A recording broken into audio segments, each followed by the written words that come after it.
I didn't see that one coming. That's the same person anyway. It's great to be here. I was just having a nice conversations here with the people. Obviously, there's quite a lot of people I know, so I almost forgot to jump on the stage. So it's been a nice discussion, hopefully to you as well. I have exactly 20 minutes to talk about the big issue. I know there is been quite a lot of speeches quite specific about for example, crowdfunding or technology or these sort of issues. And I was thinking that today, because these are the challenges what we are facing there as well, but I was thinking that we should have a little bit wider perspective for a while and think about the big issues, the philosophical questions that we have. For example, I was thinking that we have this idea quite a lot in financial services, or ideas that I think quite opposite, in a quite opposite way. It may be that I'm wrong, or it may be that in some cases I'm right.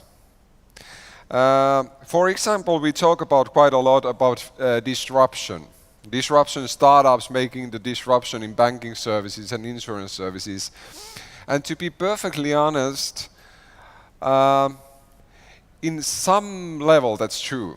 I think that's happening, but it's happening in a way that the larger companies are changing as well. I mean, it's not really the truth that it's always someone from outside coming and takes the market. It sometimes happens, but not so often. If you ask the examples, everyone mentions companies like Airbnb and Uber, but if you have to mention, like we have hundreds of thousands and millions of companies in the world. I think hundreds of thousands of industries in the world. So we don't have that many examples. But still, what happens here, I think it's, or the phenomena you call disruption, I think it's more or less competition or cooperation. So I think when the larger companies are doing cooperation with smaller companies, the larger companies can get to the markets they didn't realize earlier, or they weren't able to go. So as you see it, apple of disruption, where someone bites your apple, I think someone makes your apple bigger. And that's the way I think. The other thing I was thinking, what we need more talk about is about startupping your companies. We always tend to think that startups are so brilliant and the large companies are dinosaurs and old and everything like that. That's sort of the truth. But I think there is only one considerable major difference between the startups and the large companies, and that's the most important difference, what you should learn from the startups. And you probably know this, but you still have to remember this one. The startups are always purpose-driven. There's a purpose. It's a meaningful. They want to be meaningful. There's a purpose. They invent a company because of some solution they want to provide. What the large companies are policy-driven. We have policy for something. For example, policy in management. We have these yearly based discussions with my employees as well there. Once a year, how are you going? 1 hour. That's stupidity. Because we all know, if we think about that, we all understand that each individual needs to be guided in different way, depending on their personalities, their skills and everything like that. So we have this, but it's our policy, and nobody questions that. So that's the difference. Startups are purpose-driven, large companies are policy-driven. And that's one thing we have to learn. But there are also one big difference is the rules. We are in the same market or same industry with the startups, but they are playing the startups with different rules. For example, you had a discussion here about crowdfunding yesterday, I think. Consider crowdfunding. If you are a startup, very hipster-like, very modern, I know the guys from Investor, for example, very well, and I've totally boost them up, and I really clap hands for them, and I like these guys. But I mean, they play in different field. If you have that sort of company, then people who invest via your services, what are they trying to get out of investments? It's not the profit. It's because I want to own brewery, or I want to have coffee shop nearby. That's their investment motive. But if you are Nordea here or OP, for example, and you will have a crowdfunding platform, how are you evaluated? You're evaluated by the profits. You understand my point? You're playing totally with different rules. So you have to understand that. There are other different rules as well. Consider, for example, nice companies that you can do everything with customer data. You have so much data, we have the solution, you can do everything with that. I've been an owner of startups a few times, for example, and we had this ideology as well, and not so concerned about privacy issues. But now, when I'm responsible approximately 4.3 billion euros revenue per year, I just received a message from European Union that if you mess up with the privacy issues, it costs you 120 million in sanctions. So I'm starting to think about that a really different way. And it's okay for companies, smaller companies, to little bit break the rules. But for large companies, it's not okay to do that. So there are differences. So we have this sort of issues, and you have all heard that we have to Uberize our business. And I always ask the question when someone is saying that, really, you want to make 2 billion in losses and have 200 lawsuits? And that's not so tempting anymore. So I'm just thinking that we have to be more intellectual when we are considering these things. The other thing is that if you are not embarrassed about your first product, you've all shared that in LinkedIn probably during the last 5 years, because it was, at least someone said it was said by the owner or the founder of LinkedIn. I share that idea, I come to later on that at some level, but on the other hand, if you own a company called Porsche, or Finnish elevator manufacturer Kone, or even, I don't know what, iPhone, Apple, you can't have sort of almost working Porsche. But if you're a startup, it doesn't matter because you are so cool anyway. You understand? Different rules. But on some level, this is right. I come to that as well. Then there is this thing called let's break the silos. Silos, this is something we mentioned. I love silos. Why? Because when you have silos, you have teams of controllers, teams of lawyers, for example, a team of actuaries in our company. There's a good reason for that. It's because then you have top skills in the same place. You develop skills. We had, every company in Finland at least had an idea during the last 3 years that it could be very nice to customers to have one person that knows everything. Yeah, it's nice to have one person to have a discussion, or one service where you can do everything. But when you have this difficult question, nobody knows then. Why? Because during the last 3 years we just lost all the special knowledge about certain issues. But when you are in silos, there's good things happening, but also bad things happening. So if you have silos with regard to, for example, development or innovation, of course, then you are operating in cross-silo teams. But you don't have to break the organization structure. I've always mentioned this, but if CEO has nothing to do during it's 4 o'clock in the evening and someone cancelled the meeting and he's wondering what to do, then you can break the silos and do new organizations. And what if I put Tommy there and Pekka there and that looks nice? But otherwise, be more intellectual on this one as well. You just have to change the ways you operate cross-silo, but you don't have to break the silos. You get my point. Then there are these buzzwords as well. I'm coming to my subject with regards, I'm just saying what you shouldn't learn from startups and what you should learn from startups. This thing, we are talking about products, services, solutions, platforms, ecosystems, and nobody doesn't even know what they mean. What's the difference between them? I can tell you one thing. When we consider mutual insurance companies or cooperative banks that are owned by customers, those are all of that, been hundreds of years already. Even if you have bought to the one harvester to the village because it's quite expensive, it's a product, it's a service, it's a solution, it's a platform, and it's an ecosystem as well. These are not new things. These are old things.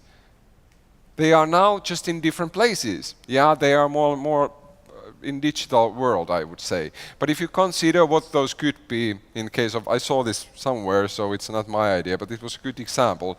So we need to understand that these are all relevant. We are not moving from products to services. We are not moving from services to solutions, from platforms to ecosystems. These are all here all the time. You need car, you need a product, a car. You need a car for service called taxi service. You need probably cars for solutions like, what could be now, sharing economy. So me and Tommy own one car and we can share it. And we have a platform, that's a solution, we share that car. And we have a platform because we are doing that in Excel, that you will have it on June and I will have it on July. Or we may have a bigger platform where there's a lot of people sharing those cars. And it becomes an ecosystem because someone else is joining there as well, like transportation services, or you want to deliver your luggages and packages to different apartment when your wife kicks you out. It could be a part of said platform, ecosystem as well. But we all have these all the time, so you need to understand that. So what we need nowadays, where we should be and what we should learn from startups and what we should understand, what startups should understand as well, I think I wanted to show you some skills what we need nowadays, today. The one is that we need to be purpose-driven. We need to understand that there are the markets. For example, in our case, I realized that now there is in the Western Finland a lot of things happening. A lot of new companies are rising because they are now building Mercedes and ships and everything like that. I need to understand that there's a market.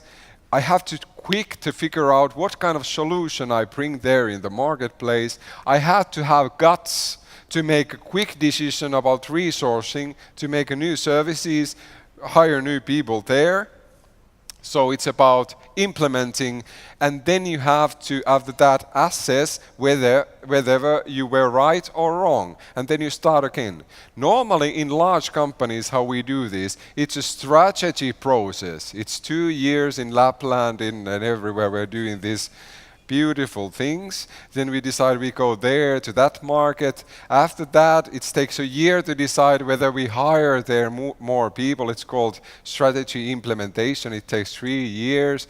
And then we are assessing after 5 years with bonus systems that were we right or wrong. This should happen within 3 months, this whole circle.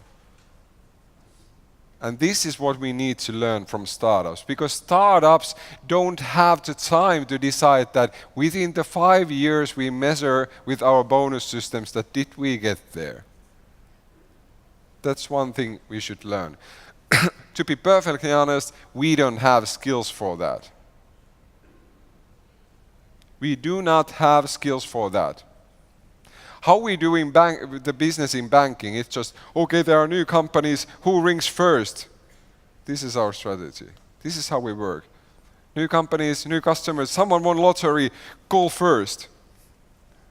So this is not the way to do the strategy.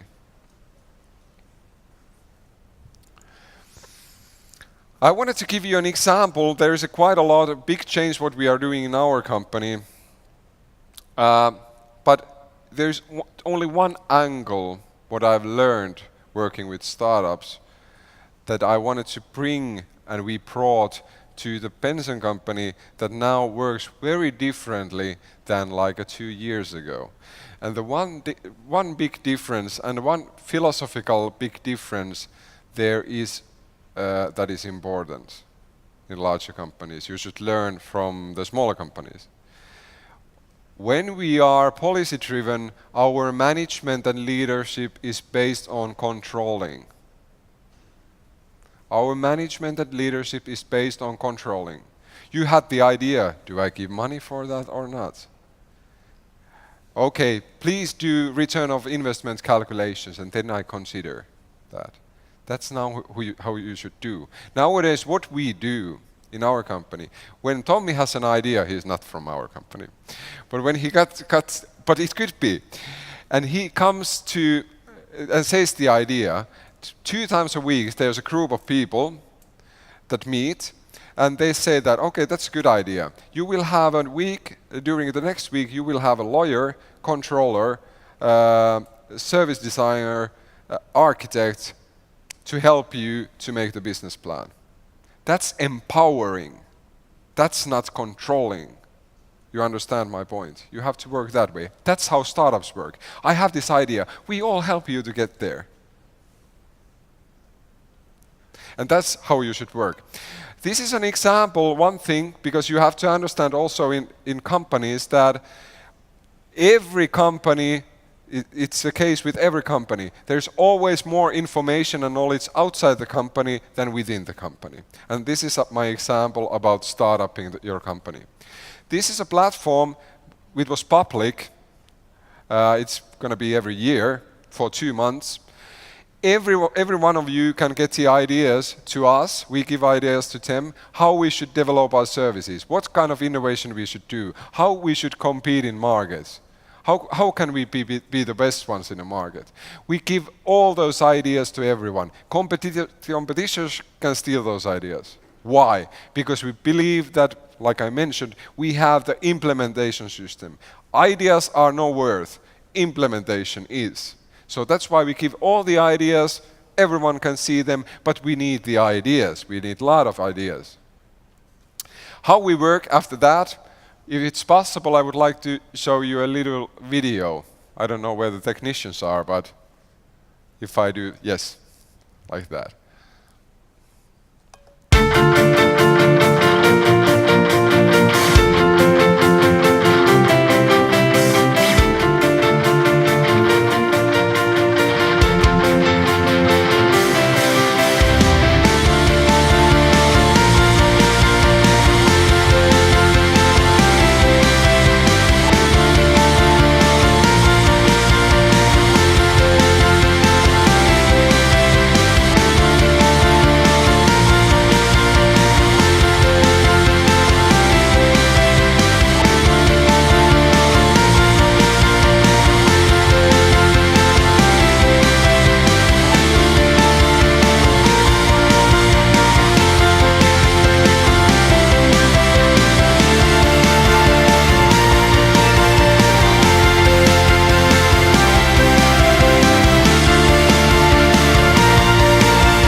Okay, and today, because I can't be here during the afternoon because I leave, because we have this finals today.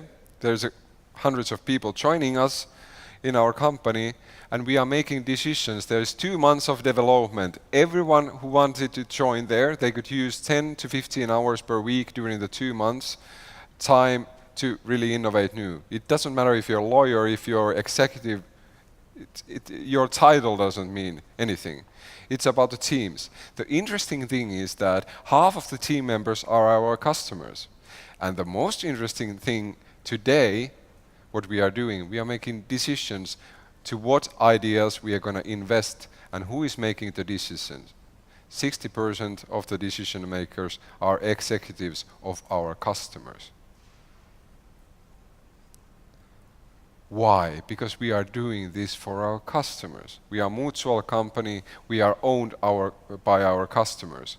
We are a platform ecosystem for our customers to produce and deliver value, so they can decide what this company does.